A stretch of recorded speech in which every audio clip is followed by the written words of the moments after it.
Parmi d'autres pratiques, la production et la publication de représentations jouent un rôle décisif dans la construction des pouvoirs et dans la construction de l'ordre social.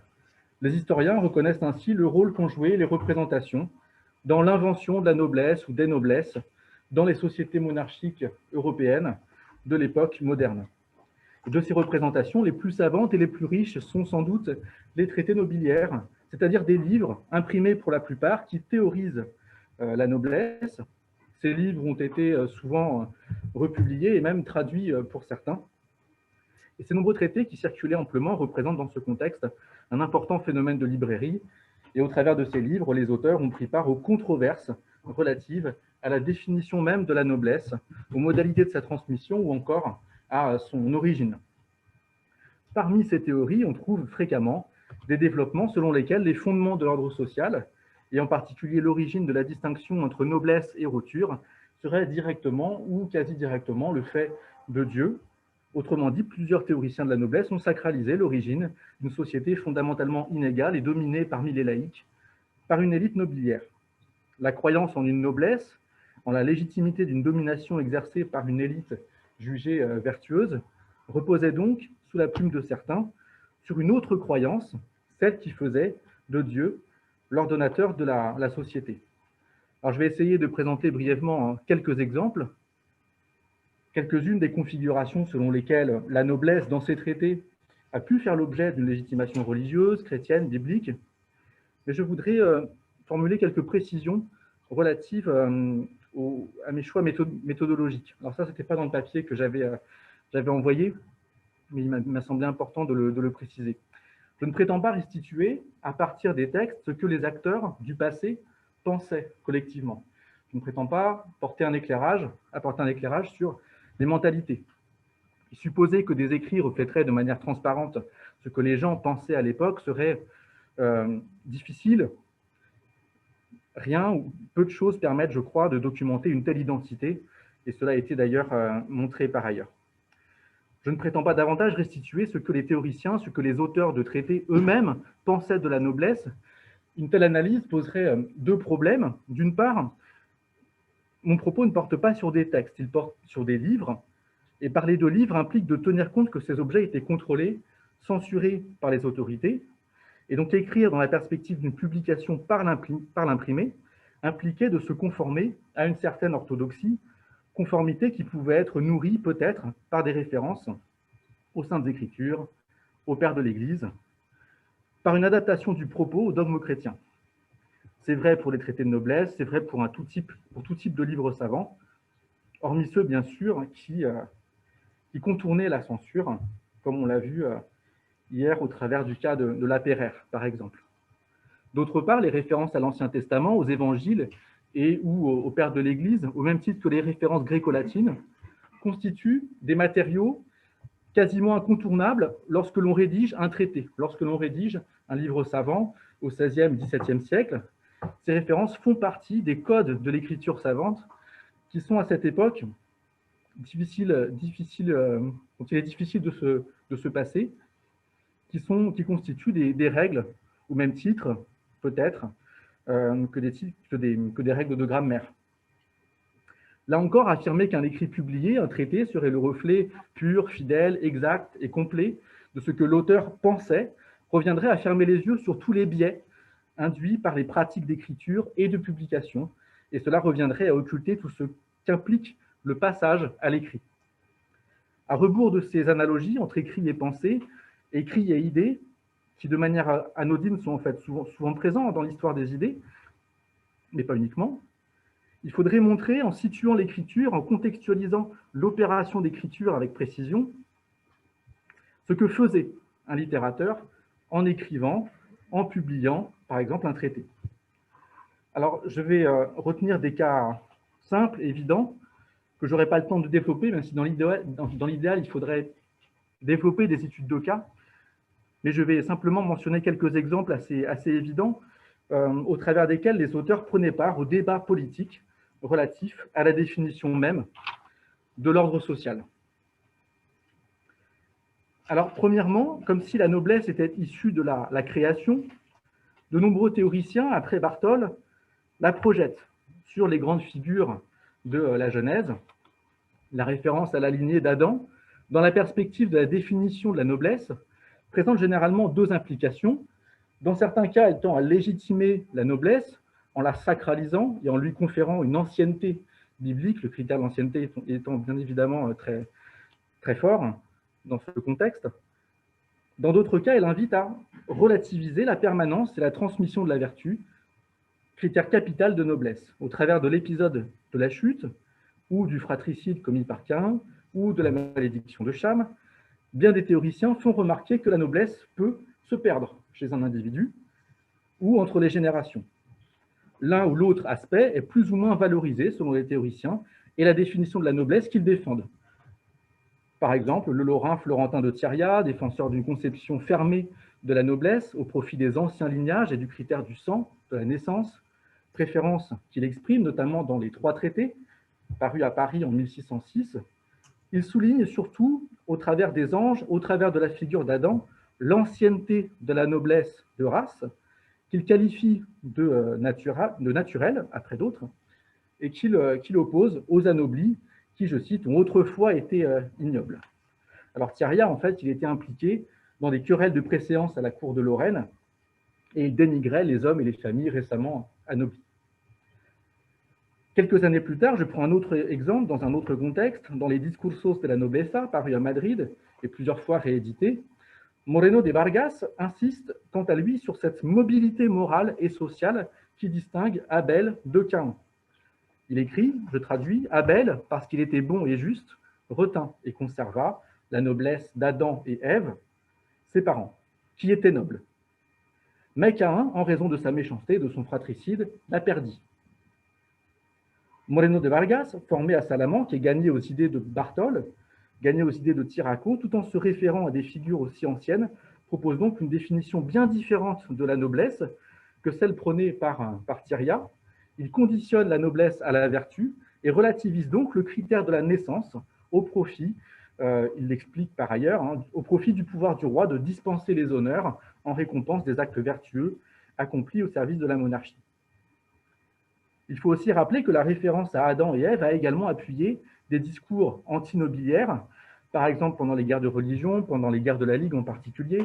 On a ainsi écrit que tous les hommes étaient issus d'une même origine, Ève et Adam, et que par conséquent, on ne pouvait pas distinguer noblesse et roture. On voit donc que la malléabilité de ce matériau, qu'est la référence à la Genèse, et qui a déjà été d'ailleurs commentée par Maud Michaud avant-hier pour un tout autre contexte, donc c'était les écrits missionnaires au XIXe siècle, et bien cela s'observait déjà parmi d'autres situations dans ces traités nobiliaires au XVIe, XVIIe siècle. C'est parmi les traités espagnols, sans doute, que la projection de la noblesse sur l'Ancien Testament est la plus fréquente, en raison des nombreuses références à Tubal, qui reprennent la table des peuples de la Genèse. Et donc ainsi, il y a plusieurs théoriciens qui font cette référence. Par exemple, le théologien jésuite Juan Cortés Osorio, qui présente Tubal, fils de Japhet et petit-fils de Noé, comme le fondateur de la noblesse espagnole. Alors je précise que chez Cortés Osorio, qui écrit sous le règne difficile de Charles II, la référence à Tubal et l'éloge des fondements de la nation servent un discours politique et moral en faveur d'une restauration de la grandeur perdue de l'Espagne. Deuxième point, à côté du débat concernant l'origine de l'ordre social, certains théoriciens se sont efforcés de concilier l'existence d'une noblesse avec les idéaux d'égalité et d'humilité prônés par le christianisme. Il y a cette difficile conciliation entre la justification de la noblesse et puis ces idéaux chrétiens.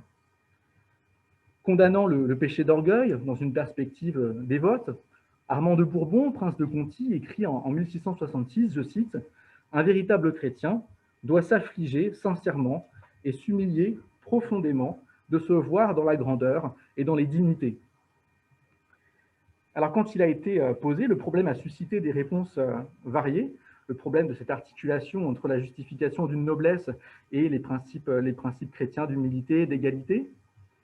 Et ça a provoqué parfois de véritables prouesses rhétoriques. Alors dans la précédence de la noblesse, en 1592, Guillaume Doncieux, qui était sénateur de Savoie, se réfère à Job et approuve la thèse d'une humble égalité entre les hommes, mais seulement avant et après la vie. En revanche, dans cet entre-deux que constitue la vie sur Terre, les hommes sont selon lui inégaux, de même que toutes les parties de la nature.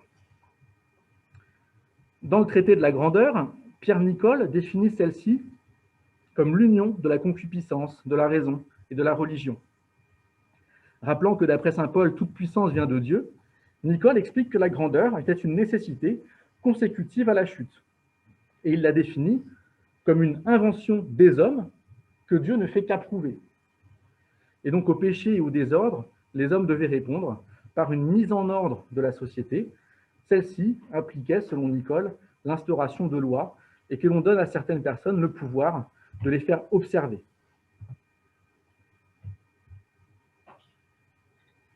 Et donc Dieu, d'après Nicole, approuve cette mise en place d'un ordre social inégal, approuve un pouvoir politique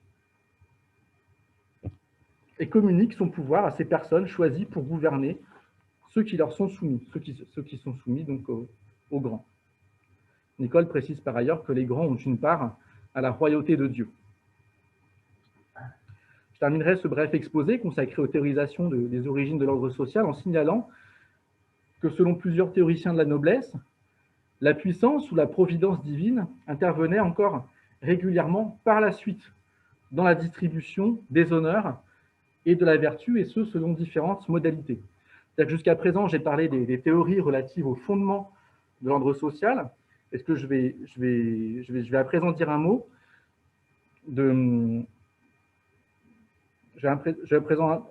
des théories selon lesquelles Dieu intervient par la suite dans la distribution de la vertu ou des honneurs, dans l'élection à la noblesse des familles ou des individus, dans la détermination de ceux qui étaient nobles et ceux qui ne l'étaient pas.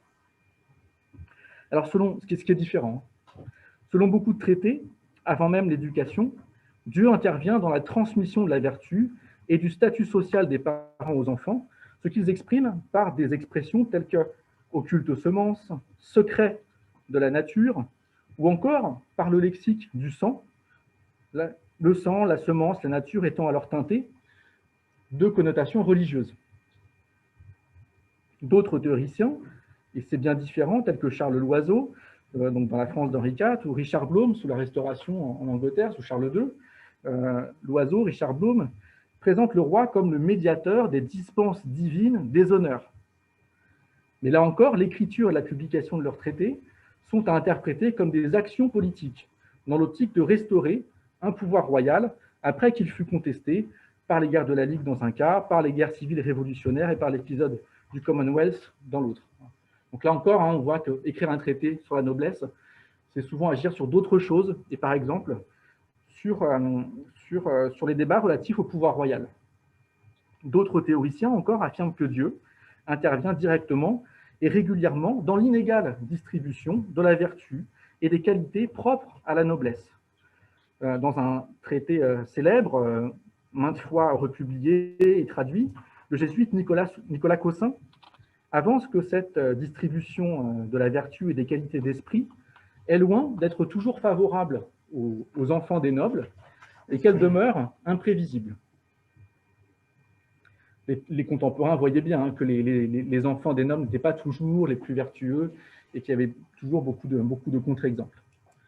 Pasteur de Balcombe, Henry Whiston, dont le titre du traité annonce qu'il prend position en faveur du meilleur type de noblesse, considère quant à lui que la vertu émane de Dieu. Whiston écrit, je cite, je traduis, « Et lorsque nous louons les grâces des hommes, nous ne louons rien de plus que la bonté de Dieu. Ce que nous voyons en elle est infusé par lui. Toute leur vertu et toute leur bonté n'est autre qu'une goutte échappée de son océan, qu'une étincelle de sa flamme, un rayon de ce soleil. » Et cette théorie permet à Whiston de concilier une définition morale de la noblesse avec la thèse d'une essence céleste de la vertu. Rappelons cependant que beaucoup de traités confèrent à l'ordre social une autre origine. À l'échelle des royaumes sont ainsi très souvent invoquées les théories de la conquête fondatrice, celle des Francs en Gaule, celle de Guillaume en Normandie, celle des guerres contre les morts en péninsule ibérique. Si la thèse de l'origine guerrière a parfois été conciliée avec celle d'une origine céleste ou providentielle, plusieurs auteurs ont aussi explicitement réfuté l'idée selon laquelle la noblesse serait issue d'une source divine. Une telle réfutation, je donne un seul exemple, est exprimée par Henry Pitcham, auteur de The Complete Gentleman, paru en 1622, et dès le début de ce conduct book, il affirme que croire que la nature, ou plutôt Dieu de nature, produit l'inégalité parmi nous, je le cite, ça relèverait de l'ignorance, de la partialité. Ça reviendrait à rendre l'homme moins digne encore que les bêtes. Dans sa définition même, pour les acteurs des XVIe et XVIIe siècles, la noblesse représentait un phénomène aussi incertain que conflictuel. Je vous remercie pour votre attention.